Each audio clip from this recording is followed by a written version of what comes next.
Bonjour, mademoiselle. Bonjour, Alors, comment t'appelles-tu? moi je m'appelle Michaela. Michaela, je m'appelle Steve, enchanté. Enchantée. Alors, comment vas-tu, Michaela? Moi, je vais bien, ça va. Oui, merci. Et vous? D'accord. Et toi? Moi, ça va, merci. Est-ce que tu habites... Oui, tu peux me tutoyer aussi. Est-ce que tu habites aux États-Unis? Oui, j'habite aux États-Unis. D'accord. Bon, est-ce que tu es française ou américaine? Je suis américaine. Ah, d'accord, ok, mais tu parles français très bien. Euh, Oui. Est-ce que tu... Bon, comment se fait-il que tu parles français? Comment est-ce que tu as appris le français? Moi, j'ai appris le français pendant l'université. Donc, j'ai pris quelques cours, mais aussi j'habitais en France. Donc, j'ai appris aussi le français là. Ah, d'accord, ok, super. Tu as une très belle prononciation, Ah, bravo. merci. Well, in this first section, as I spoke with Michaela, she used the expression, I said, comment vas-tu? And she used the expression, ça va, which means essentially, yeah, things are going okay. It's an interesting expression because the question, if you want to use ça va, is actually the same as the answer. That is to say, if I want to say, are things going okay? I would say, with a question in my voice, ça va? And in return, the person responds, ça va, which means, yeah, things are going okay. All right, so that's what you heard early on. Rather than saying très bien, or je vais très bien, or pas mal, or je vais mal, she simply said ça va, which is very, very common. I also, you may have heard me say to her, ça va, tu peux me... By the way, I said ça va again. Ça va also means it's okay. Oui, ça va, it's okay. In Spanish, está bien. I said to her, tu peux me tutoyer. You can use tu with me. Because she started to use tu, then she hesitated for a second. Wondering if she should speak to me in a formal fashion. But I've known Michaela in the past. She was my student about 9 to 10 years ago, I guess. In Spanish, however, not in French.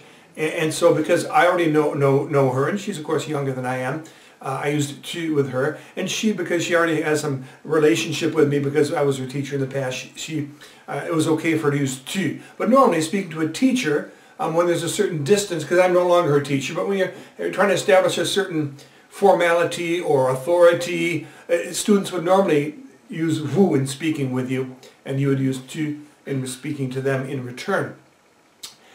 Américain. I ask her, est-ce que tu es française, est-ce que tu es américaine? So, first of all, tu es. I used the verb être, didn't I? Tu es. Je suis américain. Hein? Tu es américain ou français ou américaine ou française, and I'll talk about that in a second. Elle est américaine, il est américain. So there's the verb être that you're just learning at this point. And of course, vous êtes américain, vous êtes français, vous êtes mexicain. Notice how the nationality, américain or français, changes if you're speaking about a woman or a girl. Américain becomes américaine, français becomes française, the feminine form of that descriptive word, which is an adjective. Next, you heard a series of verbs that you're aware of. You know these verbs, but you heard them in a form you're not necessarily familiar with at all.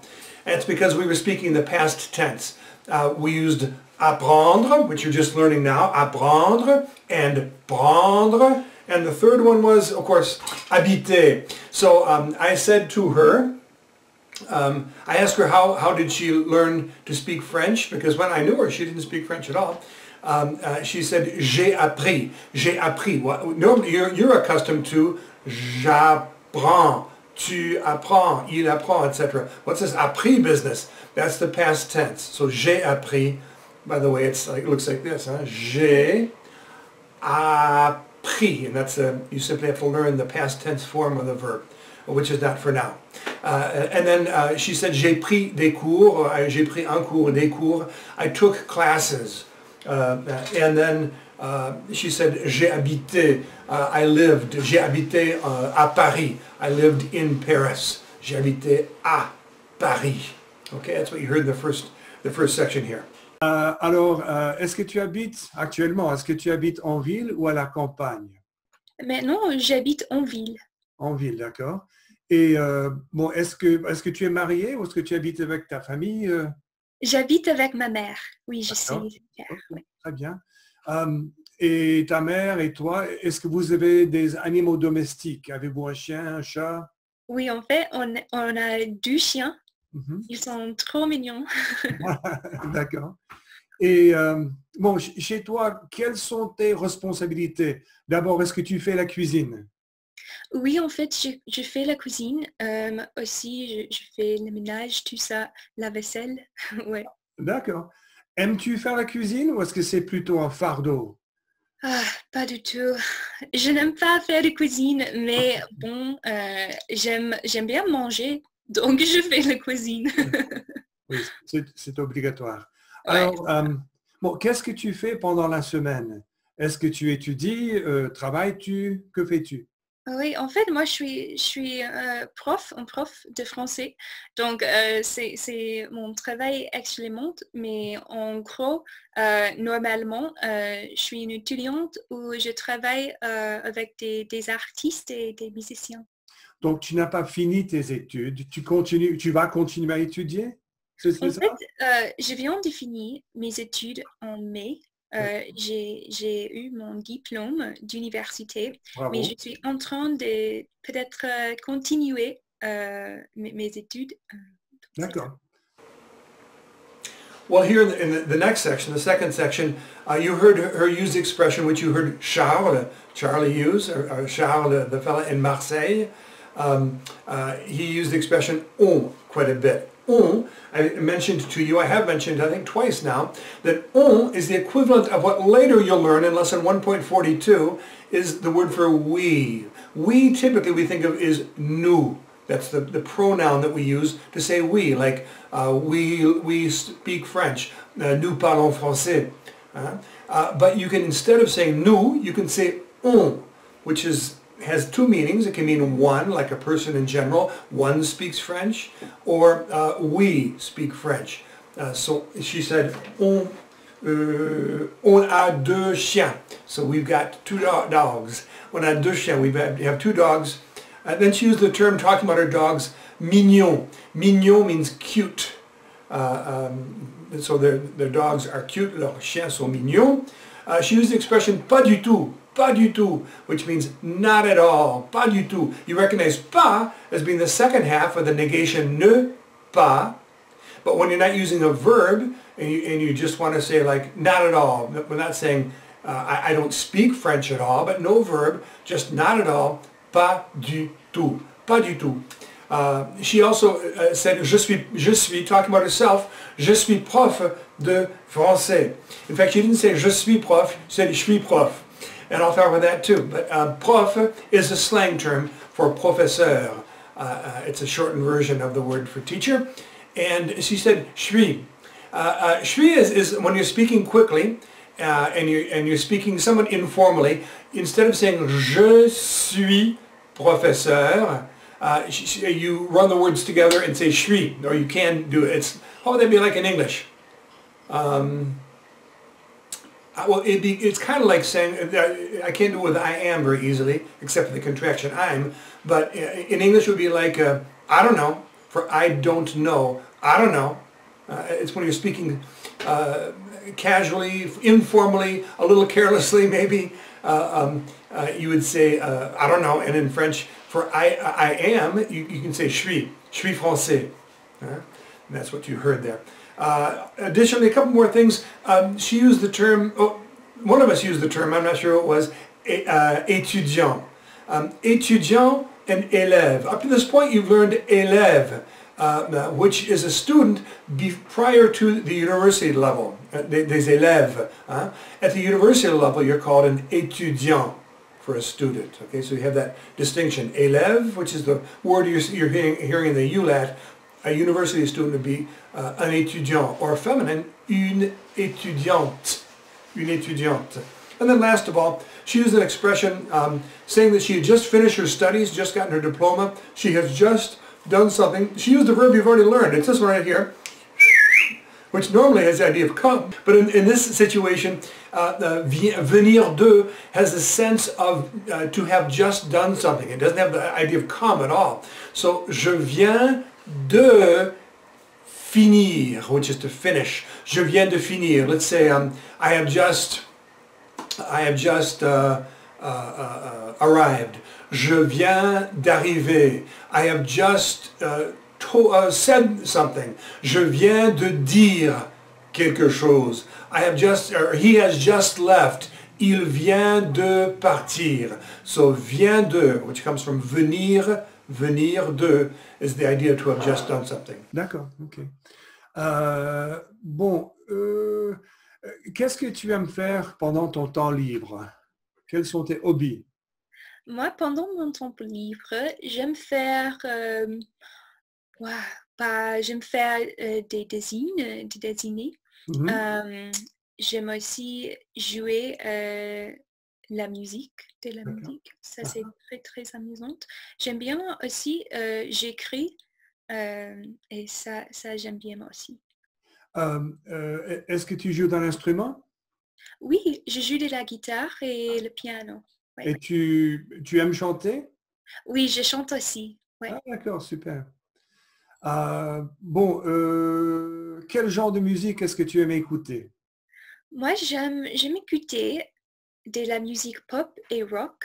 Je crois que ça, c'est les deux genres que je préfère. D'accord, ok. Ouais.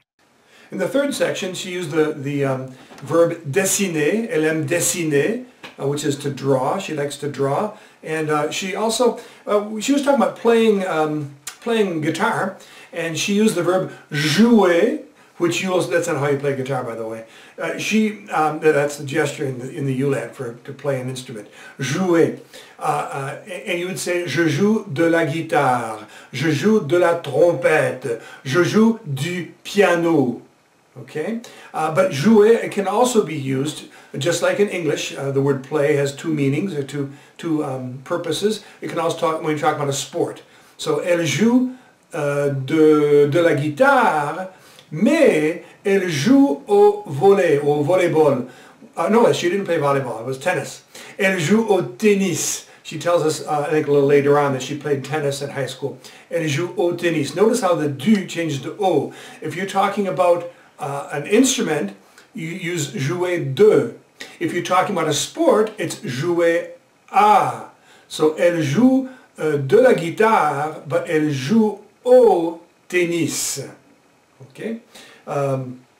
Next, she used the verb chanter, which is chanter, to sing. And then two more, I think, there points to point out. Just notice that she said at one point, j'aime écouter de la musique pop and other kinds of music as well. Just notice that j'aime écouter is very nice to hear, isn't it? Two verbs side by side. This is something you're focusing on in lesson 1.28 in particular. The second verb of the two, don't touch it, don't shorten it, don't chop it off. Just leave it the original form you heard it in or learned it in. That's called the infinitive. J'aime écouter de la musique pop. And then last of all, she, you probably, even if you're just starting in French, you probably heard the word for yes in French before, which is oui. Oui, spelled O-U-I. However, she didn't say oui at one point, she said ouais, something more or less like that, ouais. Ouais is the equivalent of yeah in English. And so if young people especially would use it, I would too if I'm speaking informally with friends of mine, not giving a speech. I would say ouais, and it's spelled O-U-A-I-S, and it's just an informal slang term for yes, ouais. Est-ce que tu lis beaucoup? Oui, en fait, j'aime bien lire. Je lis beaucoup. Je lis des romans. En français, en fait, ça c'est très très bien pour pratiquer la langue. Ouais. Ah, c'est sûr. Est-ce que tu aimes lire le journal? En fait, oui, mais pas trop. Parce que le monde est fou. C'est vrai. Ça peut être très décevant. Alors, et est-ce que tu écris beaucoup de correspondances, des lettres ou des emails? Oui, en fait, j'écris beaucoup de lettres avec mes amis.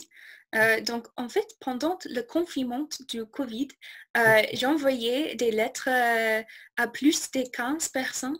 Donc ça, c'était très amusant pour nous d'avoir des correspondances comme ça. Oui, oui, c'est vrai, c'est sûr. Alors, parle-moi un peu de tes talents et tes capacités. Qu'est-ce que tu sais faire? Déjà, tu Moi, sais parler français. oui, je sais parler français. Je sais jouer des instruments. Mhm. Je sais danser aussi. D'accord. Euh, Ok, oui, c'est ça. ok, c'est bien. Et qu'est-ce que tu fais pour faire de l'exercice? Est-ce que tu fais du jogging, tu cours? Oui, je fais du jogging un peu, pas trop. En fait, je fais du yoga. Ça, Ah, d'accord. Ok. c'est amusant. Mhm. Aimes-tu le sport? Oui, j'aime les sports. Je fais pas beaucoup de sports, Non. mais oui, Au high school, est-ce que tu as fait du sport? Je ne me souviens plus. oui, un peu. En fait, j'ai dansé pour la plupart. Ça, c'était, ouais, c'est ça, le ballet. Mais aussi, j'ai joué du tennis. Ah, d'accord. Ok. Ok. Et notre école avait une équipe Oui, de tennis. Ah, oui. d'accord. Ok. Uh-huh. Euh, Où est-ce que tu achètes de la nourriture? Ou bien ta maman ou toi, qui fait les courses et où est-ce que vous allez? Oui, en fait, on fait des cours ensemble.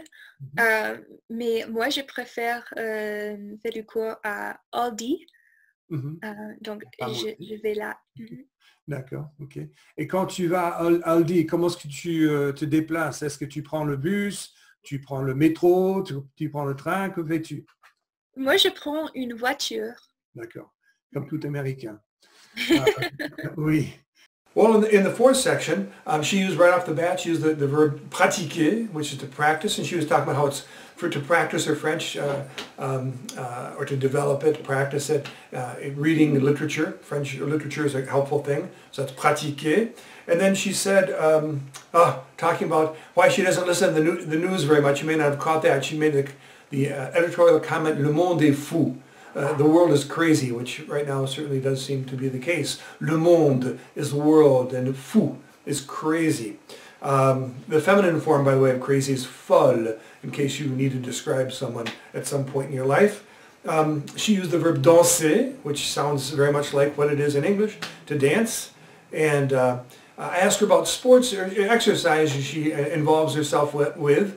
One of them is faire du jogging, and she does a little bit of that apparently. Faire du jogging, you can hear jogging is obviously the English word jogging, which was taken into French, adapted into French, just like we adapt many French words into our vocabulary, into our everyday speech. The French have done the same with many English words. And then last of all, prendre la voiture. Prendre la voiture. Why am I pointing this out? Prendre la voiture.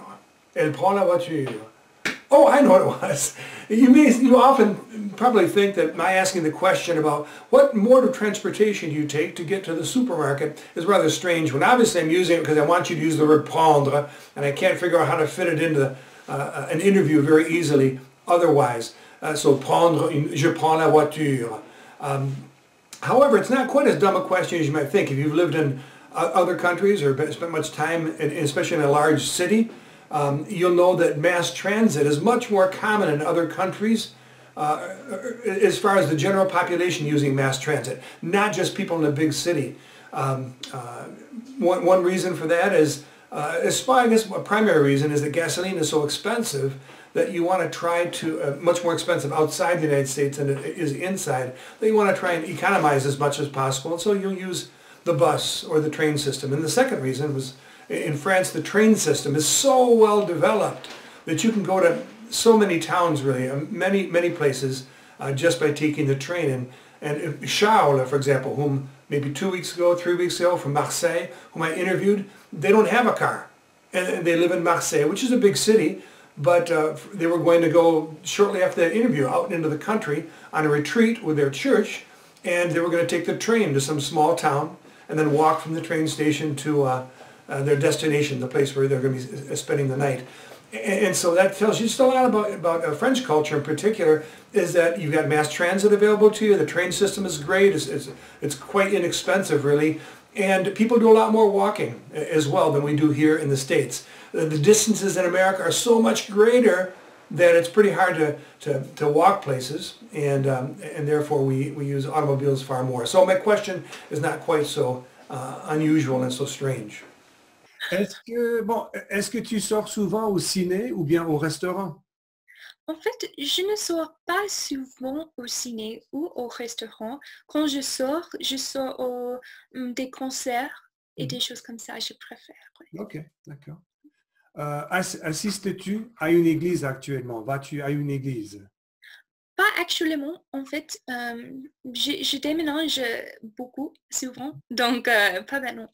D'accord. Je pense, j'ai bien vu, votre famille va déménager bientôt ou vous avez déjà déménagé? Bientôt, oui, dans l'avenir proche, ouais. Alors, quelles sont les langues que tu sais parler? Moi, je sais parler le français et l'anglais. D'accord, ça, c'est déjà beaucoup. Bon, à l'université, qu'est-ce que tu as étudié? Quelle a été ta spécialité? Moi, j'ai étudié l'enregistrement de la musique et Ah, aussi l'histoire d'art et le français. d'accord, très bien. Et bon, précisément aujourd'hui, quels sont tes projets pour après l'école? Qu'est-ce que tu veux faire après l'école aujourd'hui? Donc, c'est un peu compliqué avec le monde, mais bon, normalement, je travaille avec des musiciens dans des concerts et tout ça, donc je voyage souvent et tout ça, mais parce qu'il n'y a pas de concerts dans ce moment, je D'accord. travaille plutôt des ventes, les scènes. Donc, oui, je travaille plus avec des étudiants français, je travaille Mhm. aussi, j'écris pour une magazine des arts, donc ça c'est amusant et j'attends pour l'avenir quand les concerts recommencent. Ah, Donc, ouais, c'est ça. d'accord, c'est très intéressant. Well, in the last section, and I think I need my glasses for this, you heard the word souvent, which is often.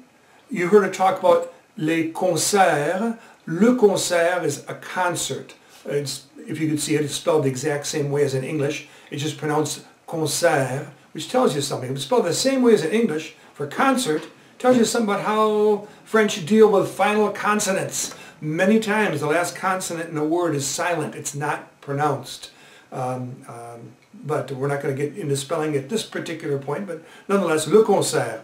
She also used the word actuellement. Actuellement, it's called a false cognate, un faux ami. A cognate is a word that's related to a word from another language, like, let me think of one off the top of my head really quickly.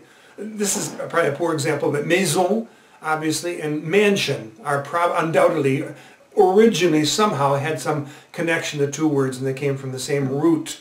The opposite situation, however, where you have two words that sound very much alike from one language to the next, but which really don't mean the same thing at all, that's called a false cognate, and that's an example right here.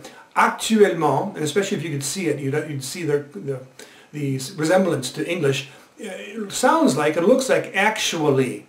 Actuellement, actually, but it doesn't at all mean that. Actuellement means currently. So that's one of the words that she used in her speech. And then she used the verb déménager. Déménager. She's currently not attending a church because the family is in the process of moving to a new area. Déménager is to move. And then by the way, two more bits of vocabulary. She talked about she studied in college. One was enregistrement de musique, which is music recording, but she also studied l'histoire de l'art. And histoire is history. L'art is art, so histoire de l'art. And then last of all, she used the verb voyager, which that's a good example of a cognate right there, isn't it? A word which is related from one language to another language, which is similar in appearance and has a similar meaning.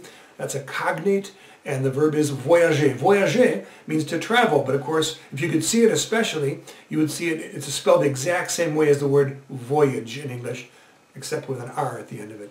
Voyager. Voila. Let's switch over to English now a little bit. First of all, I'm stunned by for the background of my students, so they understand why I'm so amazed by your ability in French. It's that when I knew Michaela, she was probably, I guess, 14 years old. and she was in high school, actually middle school or? Yeah, I think I had to be like 12 or 13. Yeah. Yeah.